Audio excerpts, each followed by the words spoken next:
প্রথম ওয়ানডেতে পাকিস্তান আটকেছে 114 রানে, দ্বিতীয়টিতে বাংলাদেশ। সিরিজ নির্ধারণী ম্যাচে দুদলের জন্য 114-এর জুজু কাটানোর চ্যালেঞ্জ। দ্বিতীয় ম্যাচে সালমান আগার আউট বিতর্ক প্রভাব ফেলবে শেষ ম্যাচে। স্পোর্টিং উইকেটে তৃতীয় ওয়ানডেতে হাড্ডাহাড্ডি লড়াইয়ের প্রত্যাশা। 13 সংখ্যাটাকে আনলাকি ধরা হয়, কিন্তু বাংলাদেশ পাকিস্তান সিরিজে দুর্ভাগ্যের নাম 114। প্রথম ওয়ানডেতে পাকিস্তান অল আউট হয়েছিল 114 রানে, আর পরের ম্যাচে সেটা বরাদ্দ ছিল টাইগারদের জন্য। এক ম্যাচে বাংলাদেশ সহজে জিতেছে, অন্যটায় পাকিস্তানের দুর্দান্ত পারফরম্যান্স।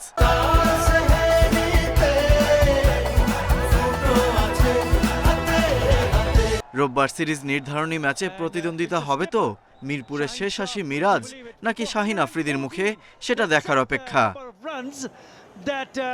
সিরিজের উত্তাপ বাড়িয়েছে দ্বিতীয় ওয়ানডেতে সালমান আগার রান আউট। ক্রিজের বাইরে এসে বল তুলে মিরাজকে দিতে যান সালমান, সুযোগ না দিয়ে তাকে উল্টো রান আউট করেন টাইগার অধিনায়ক। ক্রিকেটীয় দৃষ্টিকোণ থেকে কোনো ভুল নেই বলে থার্ড আম্পায়ার আউট দেন, কিন্তু স্পোর্টসম্যান স্পিরিট আবারও আলোচনার টেবিলে। সালমানের আউট অনেকটা ম্যান কার্ডিং এর মতো, কিন্তু দেয়ালে পিঠ থেকে গেলে ভারতের মতো শক্তিশালী দলও এ পথেই হেঁটেছে। 2012 সালে শ্রীলঙ্কার থিরিমান্নাকে ম্যান কার্ডিং করেছিলেন সাবেক ভারতীয় স্পিনার আশ্বিন আইপিএলে বাটলারকে। 2023 ওডিআই বিশ্বকাপে লঙ্কান অলরাউন্ডার ম্যাথিউজের টাইমড আউটের ঘটনা স্মৃতির পাতায় উজ্জ্বল।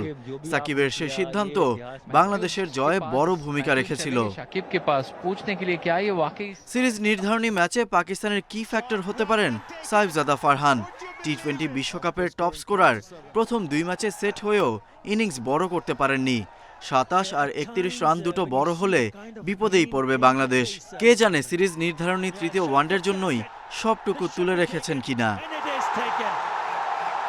ফারহান সহ পাকিস্তানের টপ অর্ডার সামলাতে বাংলাদেশ তাকিয়ে থাকবে তাসকিন, মোস্তাফিজ, নাহিদ রানা, পেস ট্রায়ারের দিকে।